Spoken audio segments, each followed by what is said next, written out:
Hello, my friend. This is not a loud story. It is a story of faith and waiting. Every morning, Reeya woke up before her daughter. She rose quietly from the mat, careful not to disturb the small body sleeping beside her. She washed her face, tied her scarf, and stepped outside to sweep the front of the house. Dust rose with every stroke of the broom. This had been her life for many years. Once, Reeya was not alone. She had a husband who laughed easily and spoke of the future with hope. He promised her a better life. One day, he kissed her forehead, held her daughter in his arms, and said he would return soon. "I will come back with something better for us," he said. That was the last day Reeya saw him. Days passed, weeks passed, years passed. No letter, no message, no sign. Reeya waited. She worked small jobs to feed her daughter. She cooked, cleaned, and carried water. At night, when her daughter slept, Reeya sat quietly and prayed. Some villagers were kind at first. Later, they began to talk. "He ran away," they said. "He abandoned her. She is lying to herself." Sometimes they laughed when she passed. One woman said loudly at the market, "If he wanted to return, he would have by now." Reeya said nothing. At home, her daughter once asked, "Mother, where is my father?" Reeya held her close and answered softly, "He is alive, and one day he will come back." Even when her heart shook, her voice did not. At night, Reeya lit a candle and prayed. She did not pray for riches. She did not pray for revenge. She prayed only for truth, strength, and protection for her family. There were nights she cried quietly. There were nights she almost gave up.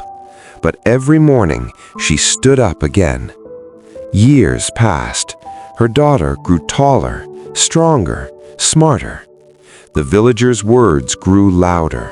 "She is foolish," they said. "Faith will not bring a man back." One evening, Reeya sat alone, her daughter already asleep. She whispered, "God, I don't understand, but I still believe." And she waited. The knock came again, soft and careful. Reeya stood still in the middle of the room.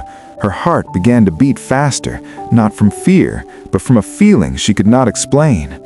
She wiped her hands on her wrapper and walked slowly to the door. Each step felt heavy, as if her body already knew something her mind had not yet understood. She opened the door. A man stood there. He was thinner than she remembered.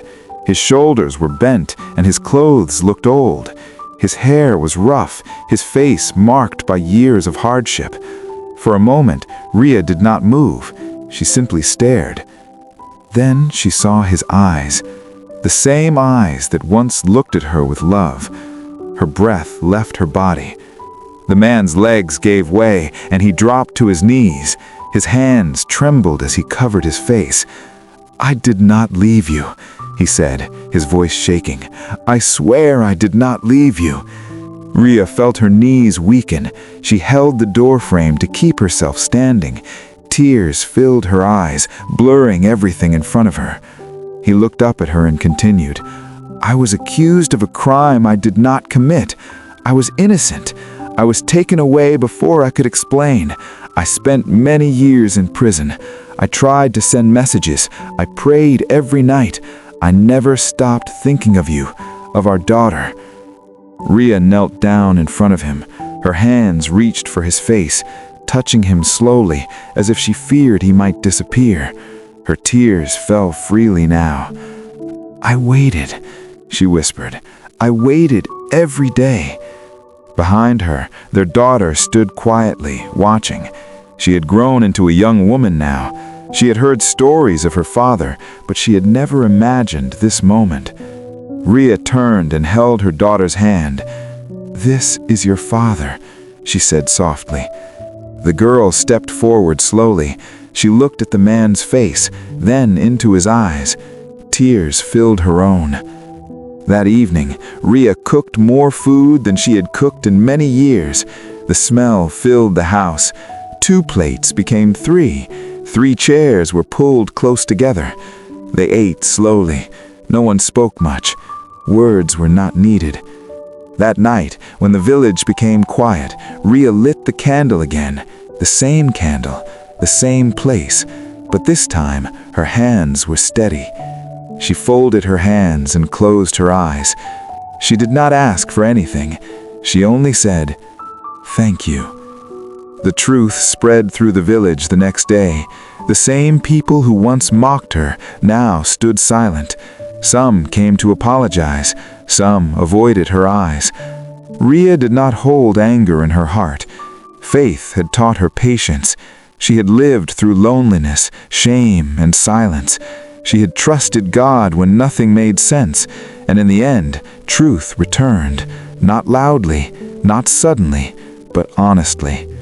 Faith did not fail her. It carried her through the years until the door finally opened.